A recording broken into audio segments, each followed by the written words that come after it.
Awesome. Mari, I tried to give you panelist controls. I'm not sure. Let me, though, at least get you unmuted. Hey, Mari.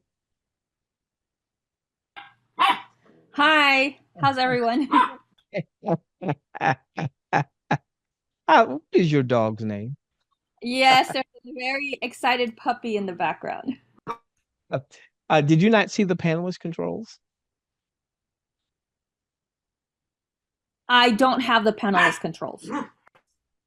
Okay. I thought I gave that to you. Let's see. Let's try it again.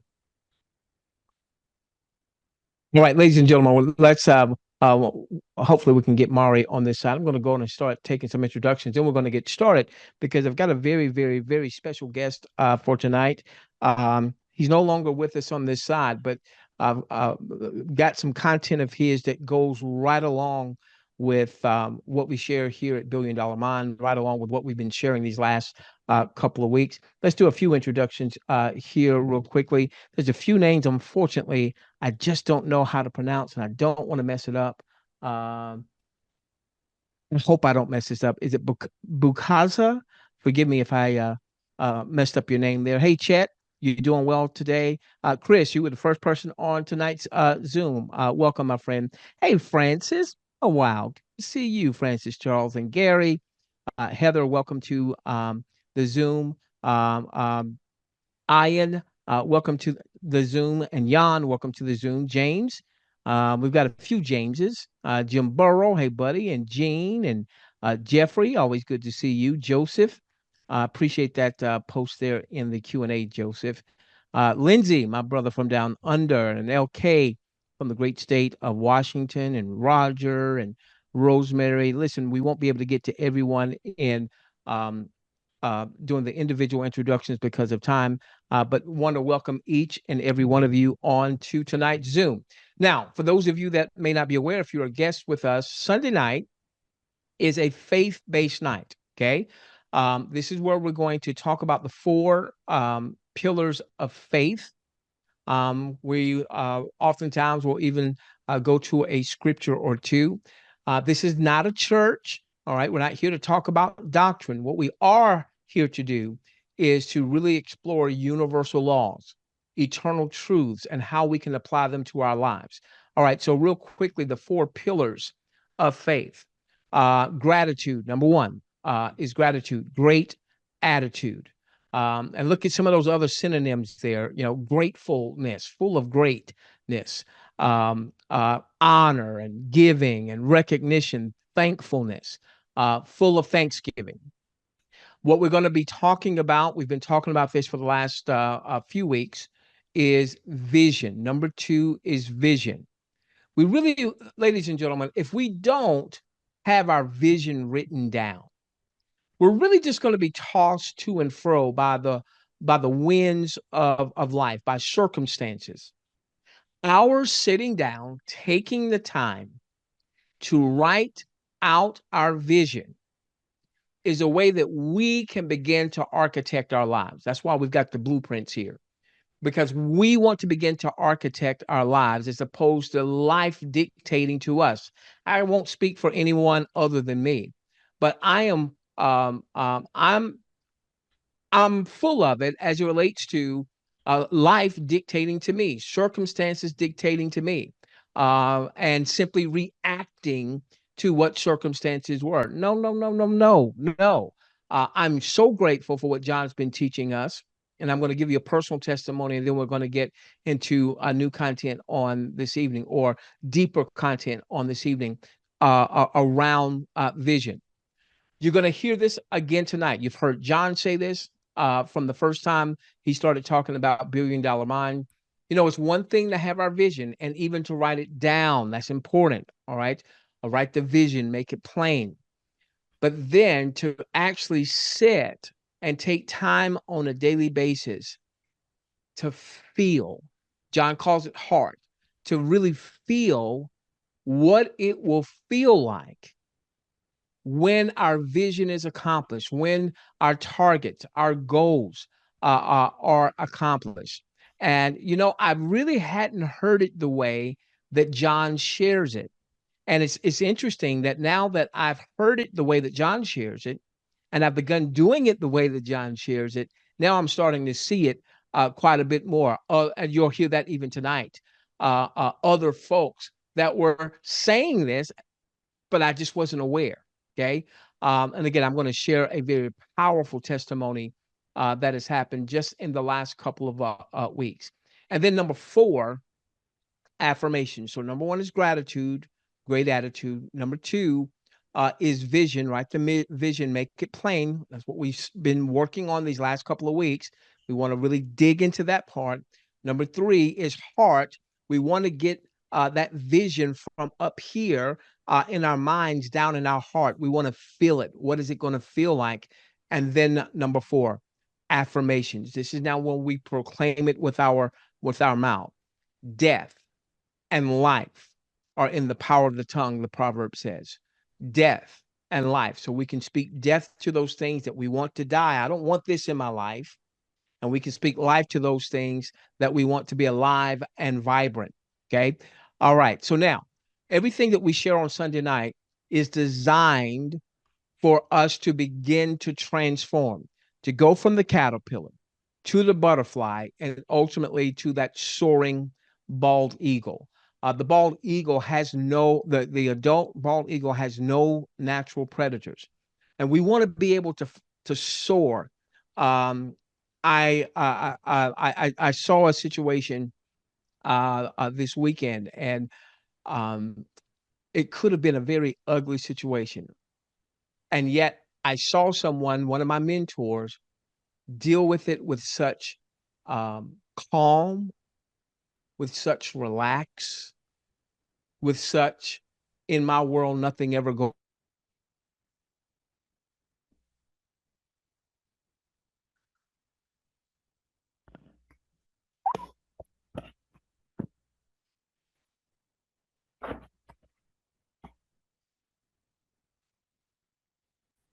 It worked out. It worked out. It was just another testament of the power. Give me a moment. Looks like I may be having some internet issues. Hey, John, Yeah, am I coming to? you broke up for a minute there. Am I okay now? Yeah, you might want to go back and repeat what you said because we missed probably 15 seconds. Okay. So I've got a mentor in my life, and he was sharing with me a situation that had come up, and it looked horrible. What I really paid attention to is who that person was dealing with what appeared to be a very horrible situation. Um, this person was calm, they were relaxed, they were composed. If I didn't know, had they not shared what was going on with me, I wouldn't have known at all. But even when they shared it from a place of gratitude. Everything's going to work out. In my world, nothing ever goes wrong. What it turns out, before the weekend was out, what looked like it could have been absolutely devastating worked out. We want to be that eagle that's soaring above the circumstances. It doesn't mean that circumstances aren't happening. Life still happens, but who we are, how we are when those things happen, that's something that we can all control. I can't control necessarily the circumstances, but I can control who am I being in the midst of those circumstances. Can Personal I share transformation, something? certainly. You know, the scripture says that faith is a shield against the fiery darts of the wicked. But you can have a shield and not use it, right? Right. Right. But literally, it is a shield against the fiery darts of the wicked. Can those fiery darts get through faith? I don't believe they can if you're always using the shield. See, whatsoever we ask in faith, believing, we shall receive. That's all. Thank you, John. So, ladies and gentlemen, again, what we've been working on these Sunday nights, personal transformation, is how we change aspects of who we are. And again, I got a chance to see this up close and personal with this mentor of mine. What we do and the life that we lead. Personal transformation, therefore, is an intentional, conscious commitment to getting us to the point where we can say, I am who I want to be.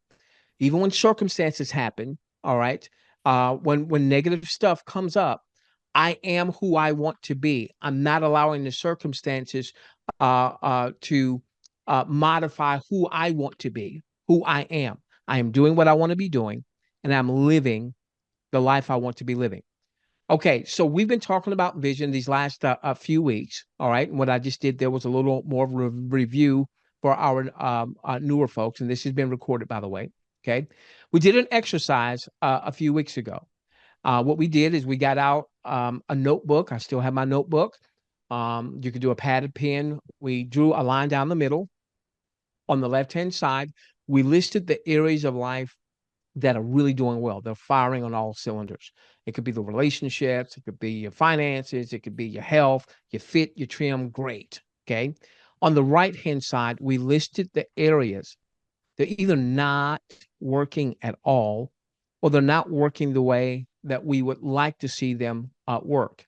And so here are some categories. All right. So if you miss this assignment or you miss this um, um, exercise, just make a note, take a look at some of those categories, and really just look at your life. What are the areas in your life? They're working really, really well. Fantastic. Okay. What are those areas that you really want to transform? And it doesn't mean that they don't work.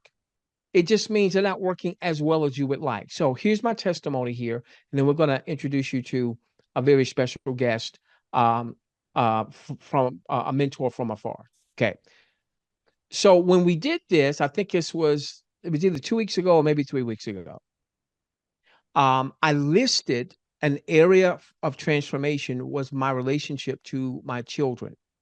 And I had a specific one of my children in mind because there seemed to have been something that had happened, and I wasn't quite sure what it was, okay, to the relationship where this son of mine is out on his own. And I used to hear from him a couple times a week, 2, sometimes 3 times a week. Okay. Well, I hadn't heard from him in a couple of months. And then when I reached out to him, I wasn't getting responses back.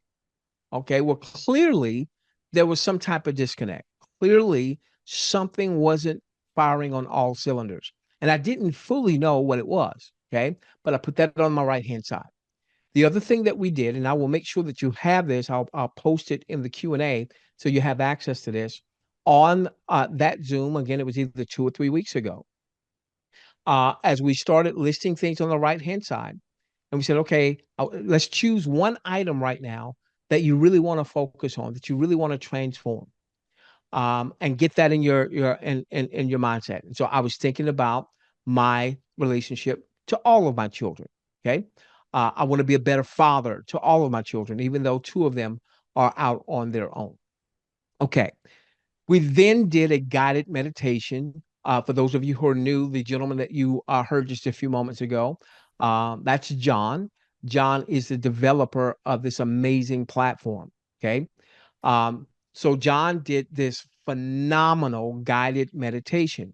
I strongly recommend that you go through that meditation a couple of times a day, in the morning before you get your day started, in the evening before you lay your head on the pillow. Well, what I did was I did that meditation or portion of that meditation right here on the Zoom.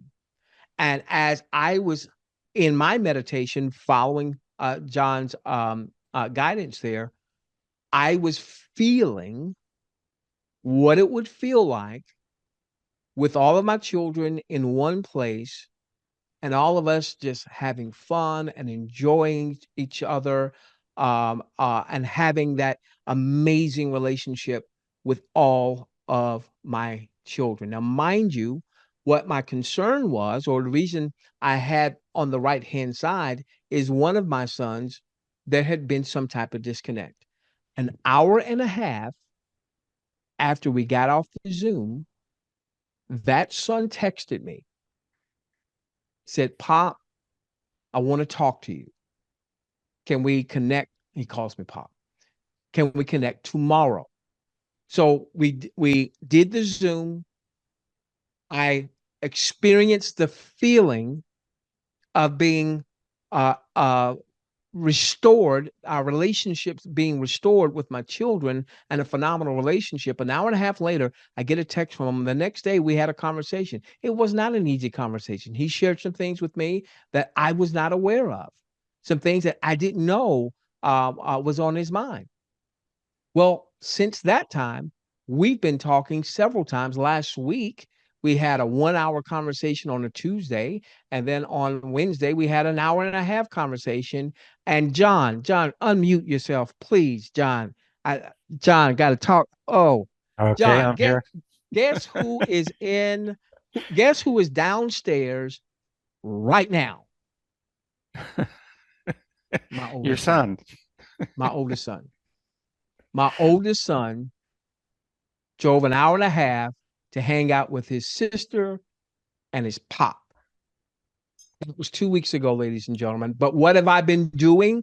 I've been doing my daily meditation, sitting in the feeling of family restoration.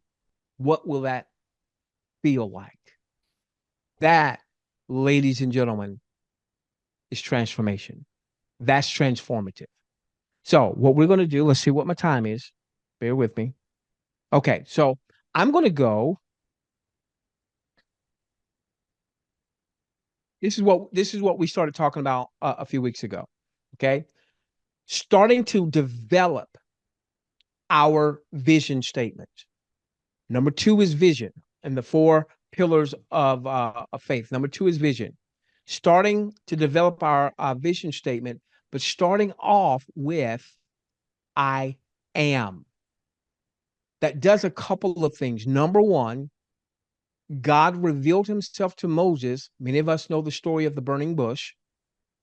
And when he tells Moses, hey, go and tell Pharaoh, let my people go.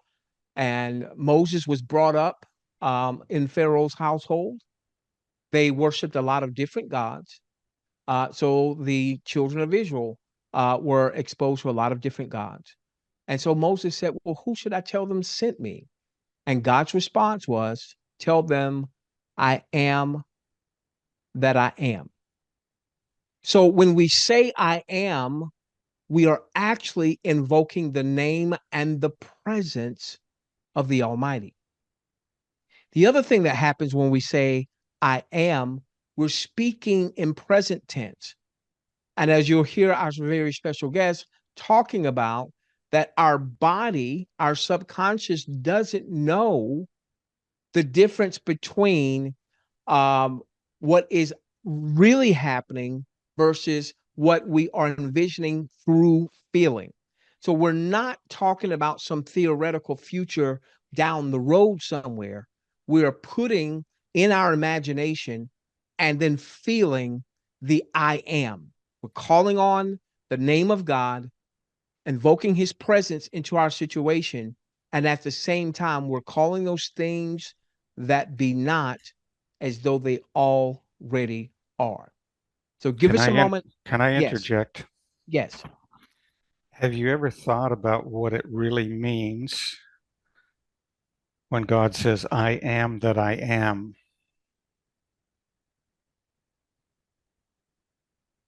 Okay. When I say I am hungry, I am that I am. When I say I'm poor, I can't pay my bills, I am that I am. You see what I'm saying?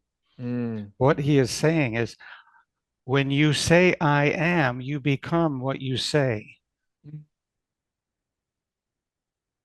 I am that I am. Now, I'm not the great I am, but nonetheless, I am that I am, and you are that you are. Every one of us are I am that I am. That's, to me, that's the real message. So if I say I am poor, then I am You're poor because you said I am. because I said I am, because I That's spoke right. it. It's death That's and life right. in the power of the tongue. I spoke it. Wow. All right. So, ladies and gentlemen, we're going to go to a very special guest that's going to back this up. You've been hearing John talk about this, um, me to a much lesser degree, but John's not the only one. All right. And so I thought it would be important for you to hear this same powerful messaging, even if it's coming through other mouths. So we're going to go to my mentor from afar. I listen to him hours a day. I normally go to bed at night listening to one of his audiobooks. His name is Wayne Dyer. Some of you know that name. Used to be on public broadcasting station TV quite a bit with a lot of his sharings. And so he's no longer here on this side, but he's still making a huge impact. He talks about in this particular video, I am. So we'll go to that. Give us just a moment.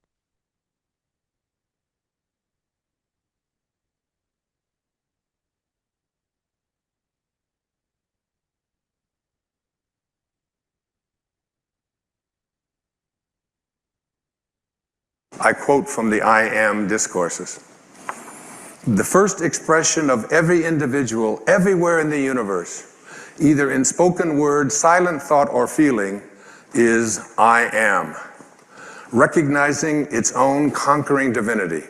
The student, me, you, all of us, endeavoring to understand and apply these mighty yet simple laws must stand guard more strictly over his thoughts and expression in words or otherwise. For every time you say, I am not, I cannot, I have not, you are, whether knowingly or unknowingly, throttling that great presence within you. These words, I am. I opened up this program with the words, I am well, I am perfect health. And where do you think they came from? What do these words, I am, mean?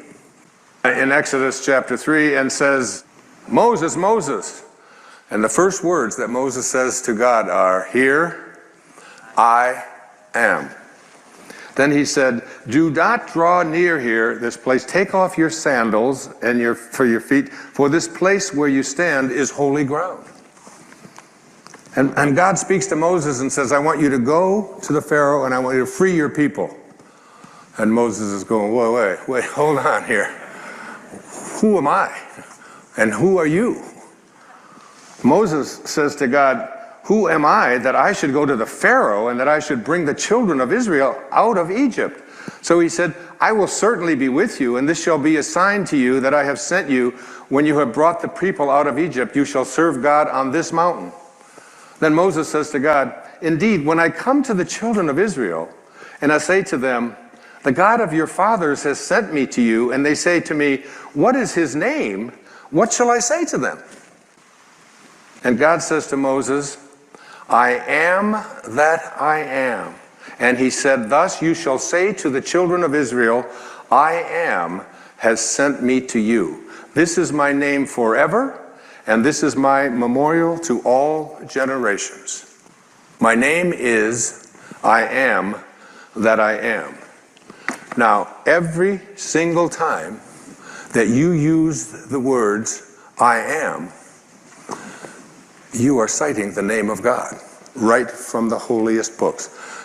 And every time you say the words, I am weak, I am poor, I am unlucky, I am unhappy, I am sick, I am unable to attract into my life what you want, you are desecrating the name of God. God did not say, I will be. My name is, I hope things work out well. My name is, maybe things will show up that I wanted, but possibly not. He said, I am that I am. You must be conscious of how you use these words. I am. I am strong. I am well. I am content. Even if your senses tell you something different, I am. And as we move now into the meat of this program, you'll see that putting the words I am in front of something into your mind and imagination is a very powerful way to attract into your life. All right. All right. So once again, you're hearing another voice talking about the power of saying and using I am. Give me just a moment. Let's get a little bit of this where we're going to, not only will he talk about I am, but he will also talk about the importance of sitting in the feeling of what we desire. We'll play a portion of this, not all of it. Understanding something intellectually is very different than understanding something spiritually. To understand something spiritually, you must experience it. And in order to experience it, you have to experience it in your imagination as an I am, but you must be able to feel it.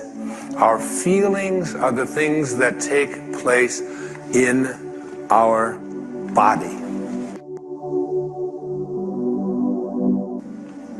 It says, Neville says, and I have this on next to my bed where I live in Maui, make your future dream a present fact by assuming the feeling of the wish fulfilled. So whatever it is that you would like to experience in your life, remember, your imagination is yours. Everything that now exists was once imagined. Therefore, everything that is going to exist must first be imagined. Okay? Henry David Thoreau had probably the greatest definition of success that I have ever heard. He said, if you advance confidently in the direction of your own dreams and endeavor to live the life which you have imagined, you will meet with a success unexpected in common hours. It will chase after you if you can place into your imagination what it is that you would like to attract and begin to feel it. Listen to Neville. This is one of my most favorite quotes from The Power of Awareness. That which you feel yourself to be, you are. And you are given that which you are. So assume the feeling that would be yours were you already in possession of your wish. And your wish must be realized. So live in the feeling of being the one you want to be, and that you shall be. Every feeling makes a subconscious impression. And unless it is counteracted by a more powerful feeling of an opposite nature, it must be expressed. Your feelings are different from your thoughts. Your feelings are what you experience in your body. The dominant of two feelings is the one expressed. I am healthy is a stronger feeling than I will be healthy.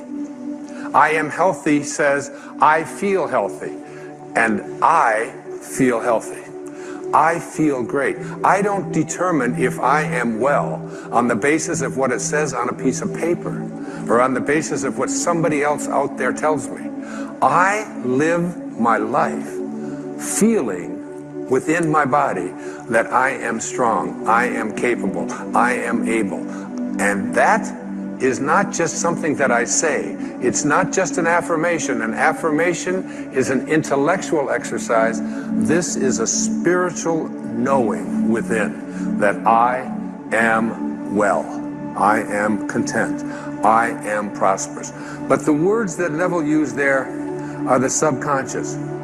Every feeling that you have makes a subconscious impression upon your body and upon your awareness. Now, you need to understand the subconscious mind of yours. Your subconscious mind rules your life. 96 to 97% of everything that you do is done as a result of your subconscious mind. And when your subconscious mind gets programmed, it goes ahead and responds to whatever it is your conscious mind has placed into it.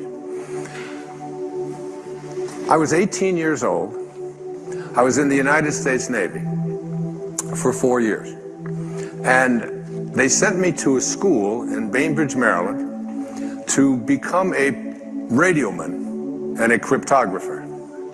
And we spent an hour a day, every day, for the first 3 or 4 weeks we were there, on a typewriter, learning Morse code. Okay? And my conscious mind had to program my subconscious mind. Now, this subconscious mind of yours is operating all the time. You're sitting here watching a television show. You got up, you picked up your remote control, you turned the channel on, you got dressed, you ate lunch, you went to the bathroom, you go to work, you get into your car, you drive to work, you don't think about what I'm going to do.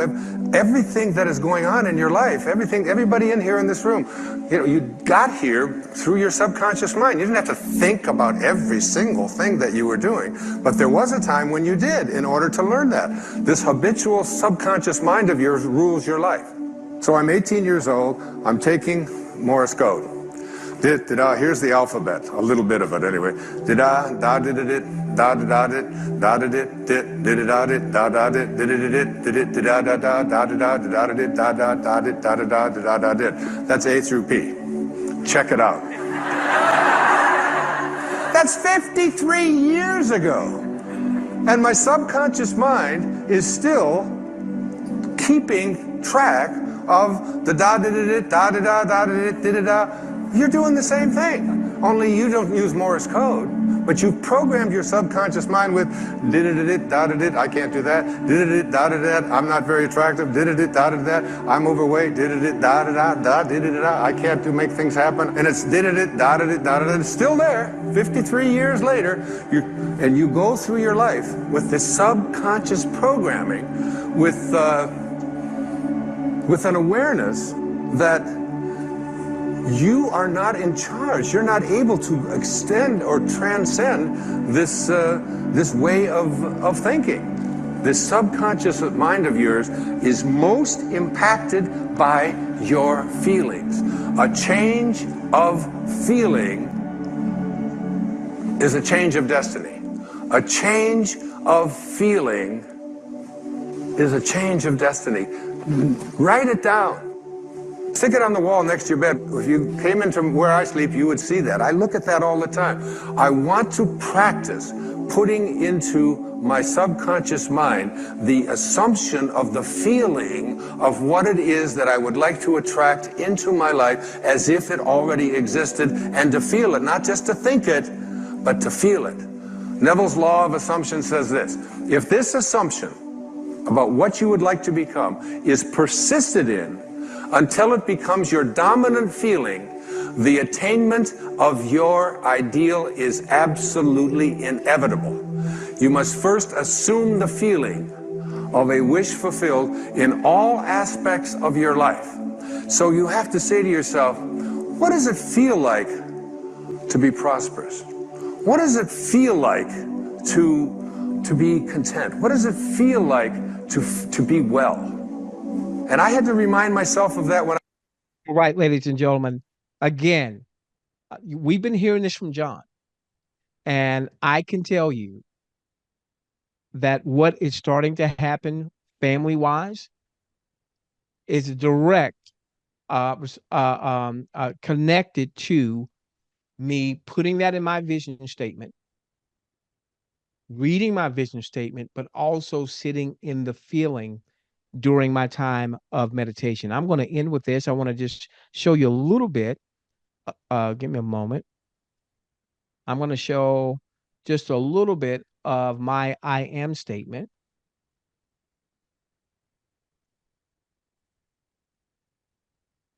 And so by repeating my I am statement, I read it out aloud with feeling in front of the mirror.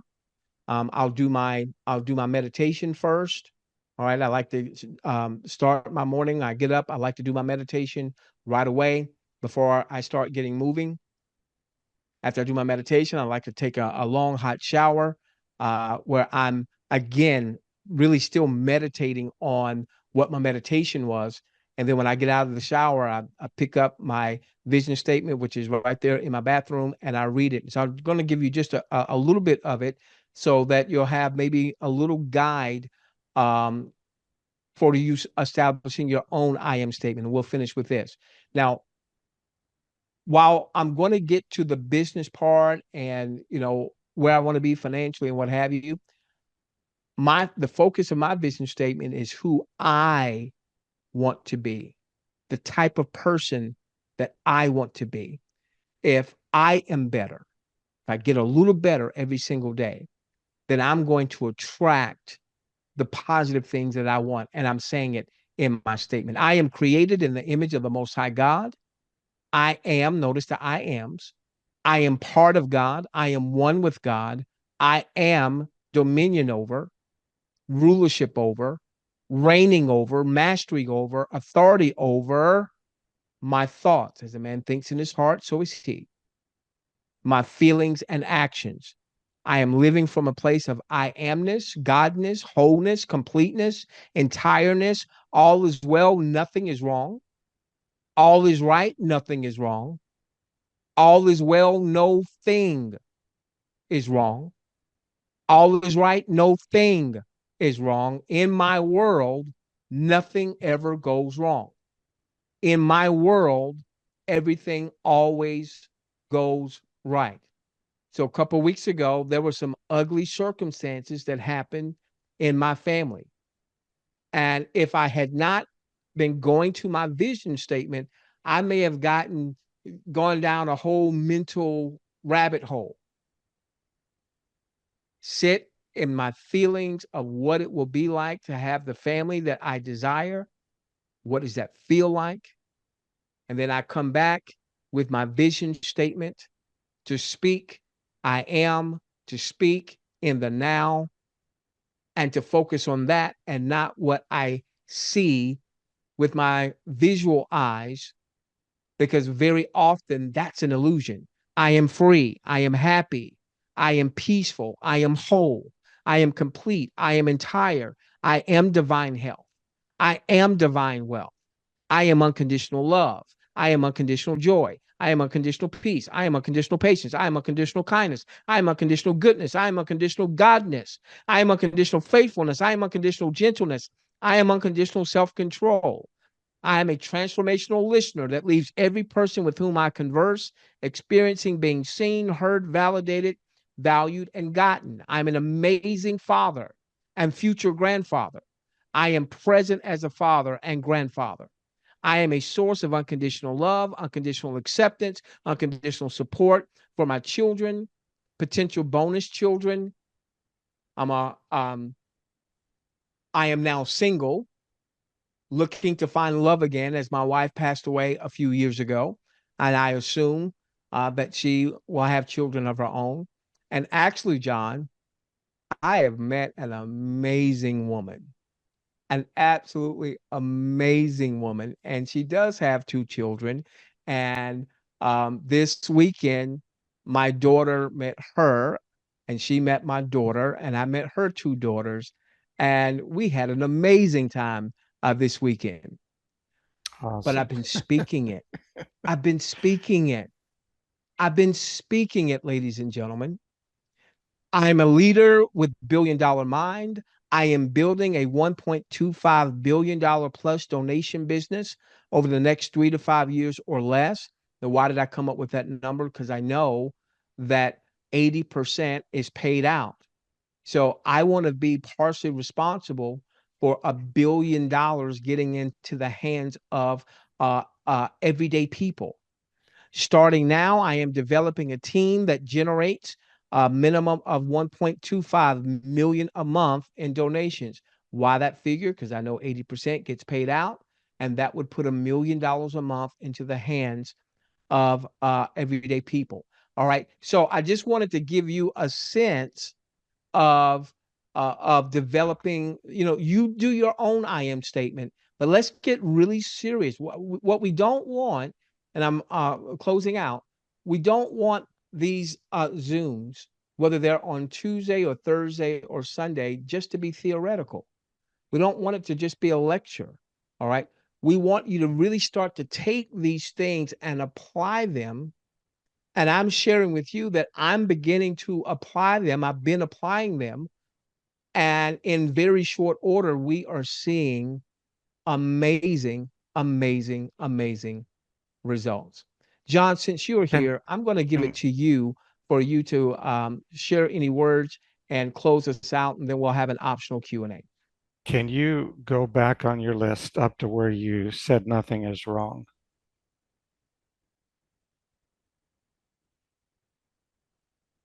All is well, nothing is wrong. Okay, what if you don't emphasize the wrong and you just say All is all well. is well, all is right, all is well, all is right. In my world, uh, everything is right. In my world, everything always goes right. In other words, Got that. you don't need any wrongs in there. Okay. See what I'm saying? Because wrong is a negative. And so as much as possible, if we can totally eliminate the negative Got it. wherever we can, that makes the positive even stronger. Got it. Okay.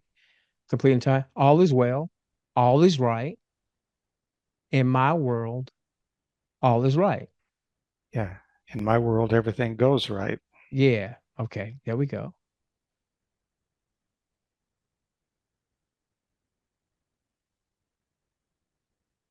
There we go. Thank you, John.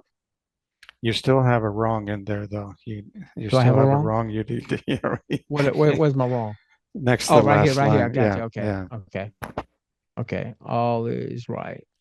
All is well. All is right. Got it. In my world, everything always goes right. Yeah, see Thank you, John. how Mm-hmm. doesn't that have a better feeling? Mm. Because by saying even the wrong, yeah, I see that, John. Yeah, Just get rid of the wrong feeling. yeah. Professor, sometimes Just we talk- eliminate everything negative, wherever we can in life. Got that. What was that, Mari? sorry, sometimes when you say something, you know, there is no wrong, or however you're saying it, your subconscious doesn't hear the no. It just hears the word wrong. And it's like that is emphasized. If it's weird, but that's how it works sometimes.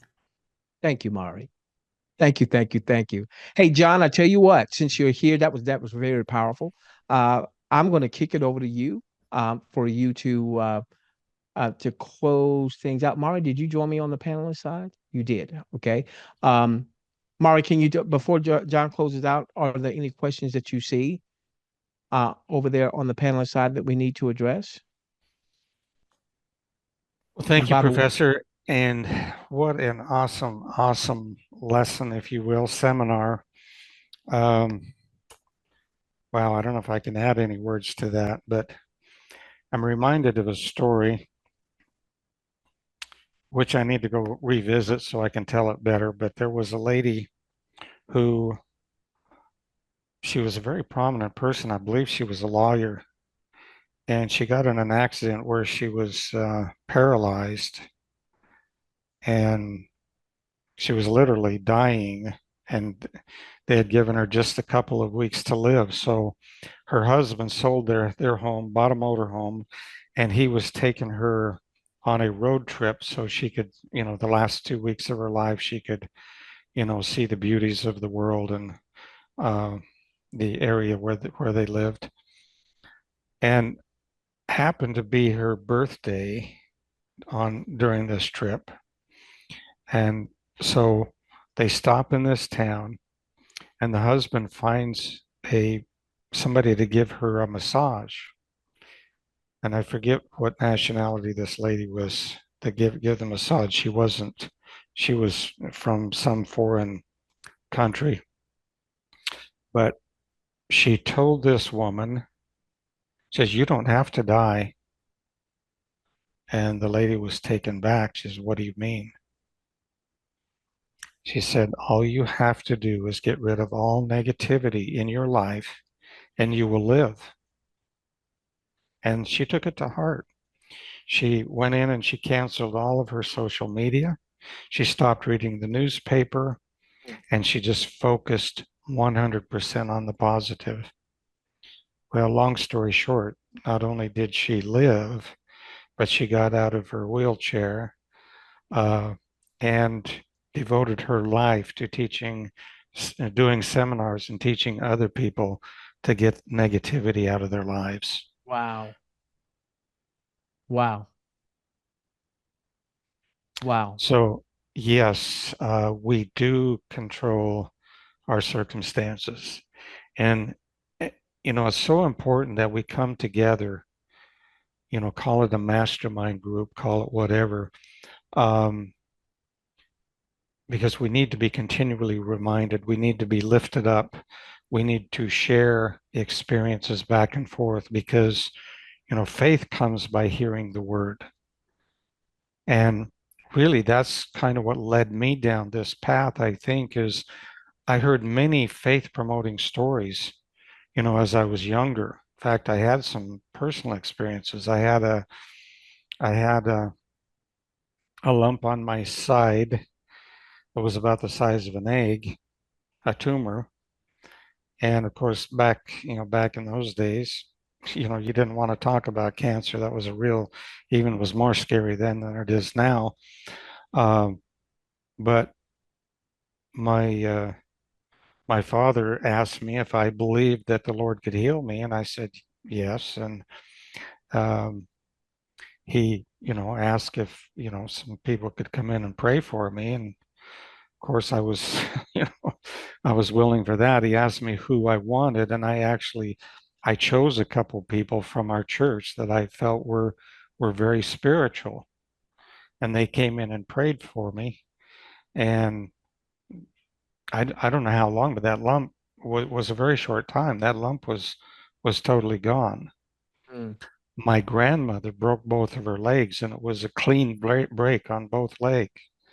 And they called the doctor in, and he set her legs and wanted to put casts on, and she refused. She said that would be an insult to God if I were to get casts. And she got up out of bed and walked that same day and walked every day for the rest of her life. So obviously she was healed instantly. Uh, and that's so very, very possible. And we think about the woman who touched the hem of Christ's garment. She had an issue of blood for 12 years, yet she was instantly healed because of her belief, right? Christ said, "Your faith has made you whole." So what do? We come together and we increase belief by hearing the word. Then we take the word and, like we've heard today, Dwayne Dyer, uh, and we implement that. We practice, we exercise our faith. And then what does the Bible say about faith? It's likened to a seed, and you plant it and nurture it, and it grows into what? A powerful tree, a big, strong tree. And that's how our faith can become, folks. We're in a time where faith is needed more than any other time in the history of the world.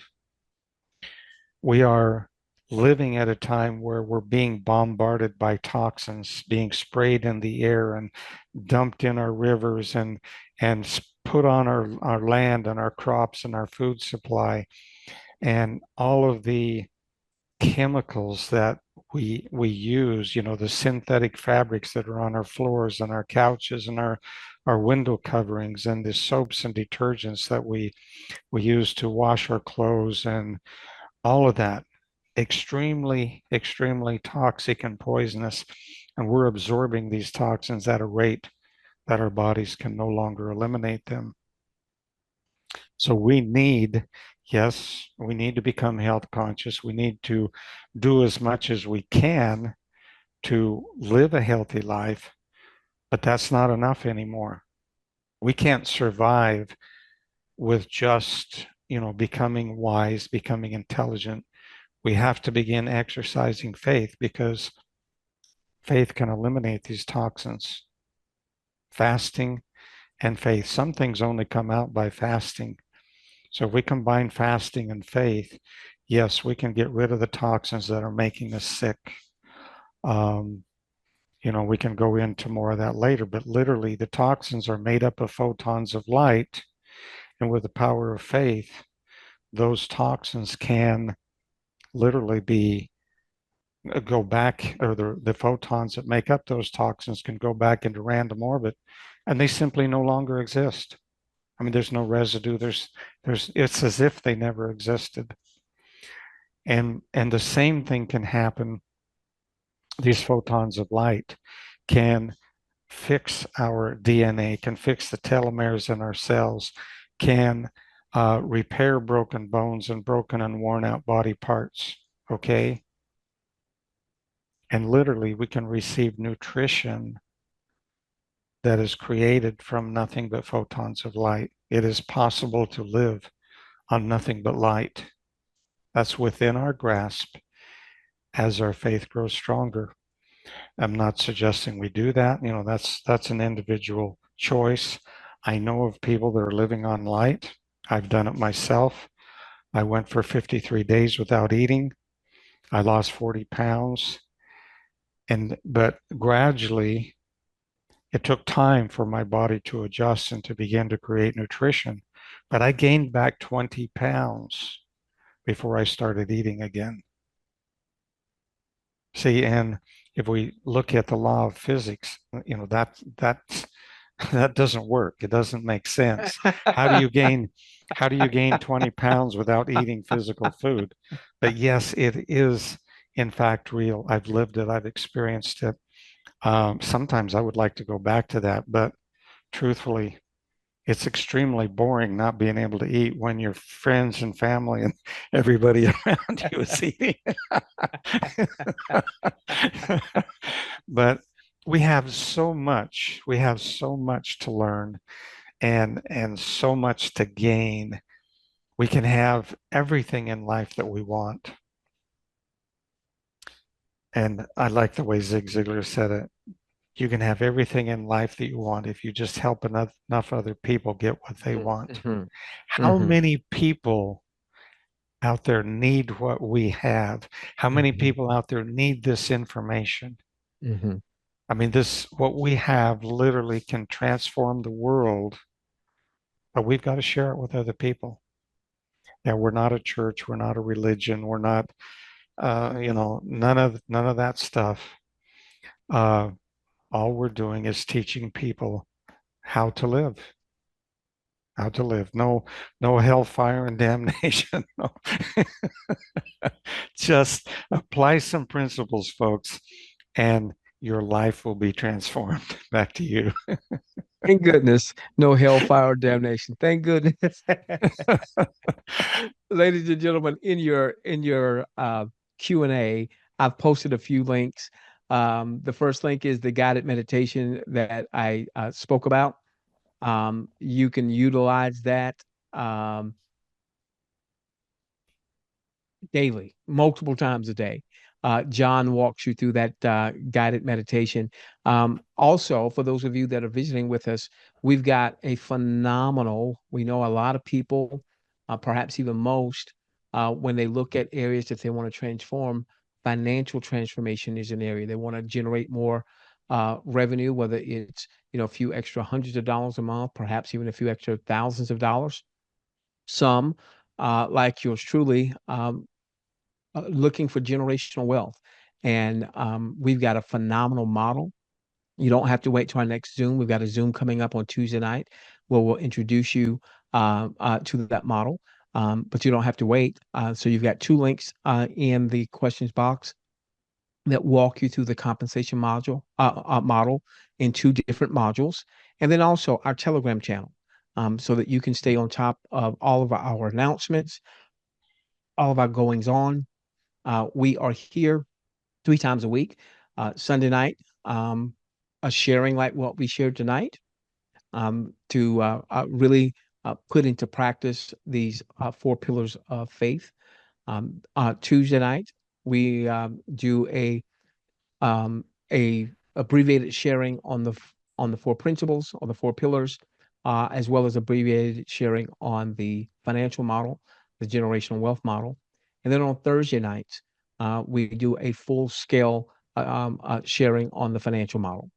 You are invited to come out to each and every one. We do record them, and we're also invited to invite guests to come as well. All right. So with that being said, ladies and gentlemen, let me see, just look one last time, make sure we got all questions answered. If there were any other questions, type those in the questions box. Looks like everything has been addressed so far. There's been some comments. It looks like everything else has been addressed.